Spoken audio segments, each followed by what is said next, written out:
Hello everyone, welcome to my channel PK commerce study. तो friends, आज के इस वीडियो में आप लोगों के लिए मैं ह्यूमन रिसोर्स मैनेजमेंट का एक वेरी इंपॉर्टेंट क्वेश्चन लेकर आई हूँ, जो कि आप लोगों के लिए काफ़ी इंपॉर्टेंट रहने वाला है, जो कि आप लोगों को 10 नंबर पक्का करने वाला है यह वीडियो।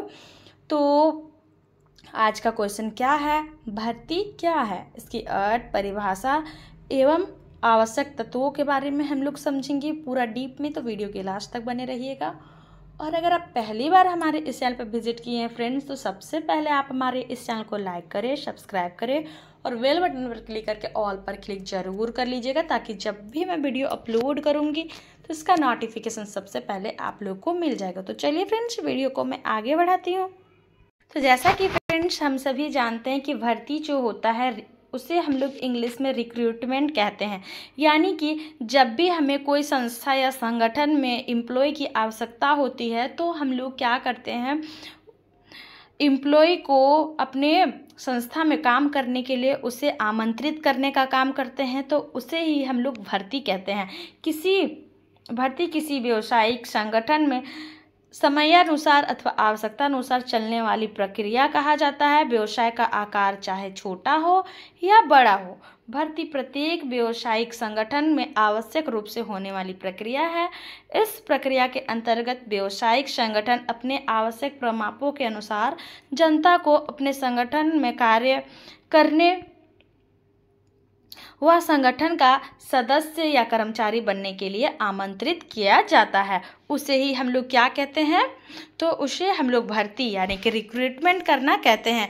अब हम लोग आगे समझेंगे इसकी परिभाषा को।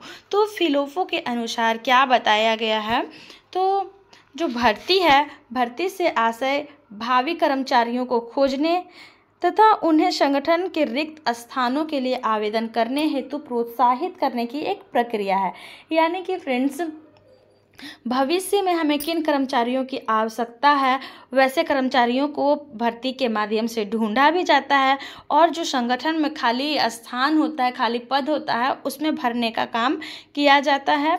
तो किसी भी अर्थव्यवस्था में मानव संसाधन के बेहतर एवं उचित उपयोग के लिए सुव्यवस्थित एवं समुचित तरीका जो होता है भर्ती प्रक्रिया होता है, और भर्ती प्रक्रिया का होना अति आवश्यक है। भर्ती संपूर्ण मानव संसाधन प्रबंधन का केंद्र बिंदु होती है। नेक्स्ट क्या आता है, भर्ती के अनिवार्य तत्व। भर्ती के अनिवार्य तत्व क्या है, तो इसमें समय व पैसे का श्रेष्ठतम उपयोग होना। यानी कि भर्ती में सही समय पे किस तरह से कहाँ पे पैसे लगाना है और समय लगाना है, इसका उपयोग होना बहुत ही ज़्यादा महत्वपूर्ण होता है। प्रक्रियागत कार्यों का निवारण कम से कम समय में तथा सरल से सरल तरीकों से होना चाहिए। इससे दक्षता व मितव्ययिता दोनों आवश्यकताओं की पूर्ति होती है। सेकेंड नंबर पॉइंट में क्या बताया गया, भर्ती एजेंसियों को नीतिगत आदर्शों कि अपनी प्रक्रियाओं में समाहित करने पर बल देना चाहिए। शैक्षणिक व व्यवहारिक पहलुओं का समन्वय भी आवश्यक होता है। थर्ड नंबर पॉइंट में क्या आता है फ्रेंड्स, कि भर्ती प्रक्रिया को संगठन के व्यापक मानव संसाधन लक्ष्यों व योजनाओं तथा उसके निहितार्थों का बोध करने वाला होना चाहिए, जिससे गुणवत्ता, सक्षमता व प्रभावशीलता कायम रहे और मानव संसाधन नियोजन का जो उन्नयन है सुक्षमता व व्यापकता की ओर निहित होता रहे, जिससे बहुत सारी जो अनुषंगी क्रियाएं होती है, प्रतिक्रियाएं संलग्न रहती है।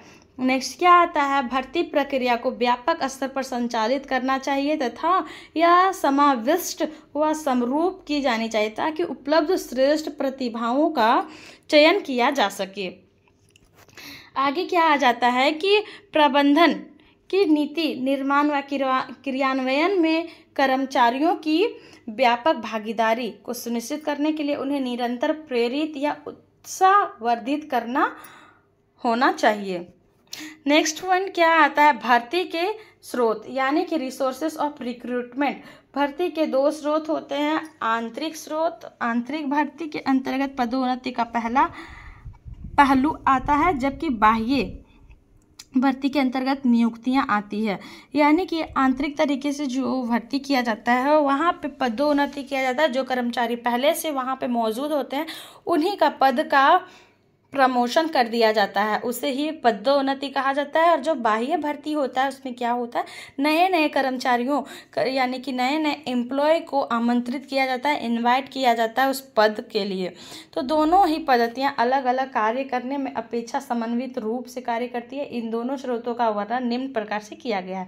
तो यहाँ पे आंतरिक स्रोत में क्या है, आंतरिक स्रोत में बताया गया है कि स्रोत के दो उपभाग भी किए जा सकते हैं, वर्तमान कर्मचारी तथा वर्तमान कर्मचारी की सिफारिश के आधार पर लिए गए कर्मचारी। जहां आंतरिक कर्मचारी कार्य से परिचित होने के कारण पदोन्नति के लिए अधिक सक्षम पाए जाते हैं, वहां उनकी सिफारिश पर बाहरी व्यक्तियों को लिया जाना भी कंपनी के हित में समझा जाता है। यानी कि जब पदोन्नति करके जो व्यक्ति उस पद के लिए बन जाता है, काम करता है, तो वही के वो जब कहता है कि हमें और भी कर्मचारियों की आवश्यकता है, तभी जाके फिर अन्य व्यक्तियों का नियुक्ति किया जाता है।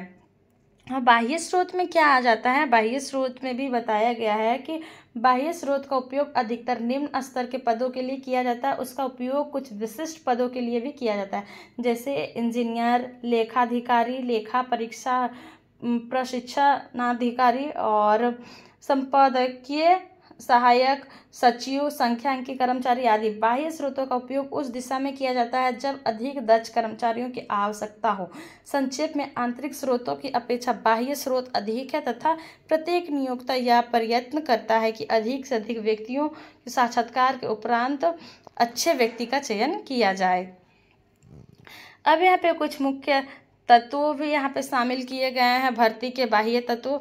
तो डाक से प्रार्थना पत्र को मांगना और कंपनी द्वार पर भर्ती, आकस्मिक रूप से एकत्रित व्यक्तियों में से फाटक पर भर्ती और श्रम नियोजन कार्यालय में नियोजन और रोजगार कार्यालय में भी यहाँ पे नियुक्ति का यानी कि भर्ती का कार्य किया जाता है। तो उम्मीद है फ्रेंड्स आप लोग बहुत ही अच्छे से समझे भर्ती के अर्थ, परिभाषा एवं आवश्यक तथ्यों को। तो ऐसे ही इंपॉर्टेंट प्रश्नों के उत्तर पाने के लिए हमारे चैनल को लाइक करें, सब्सक्राइब करें, अपने फ्रेंड्स के साथ भी शेयर जरूर करें। Thank you.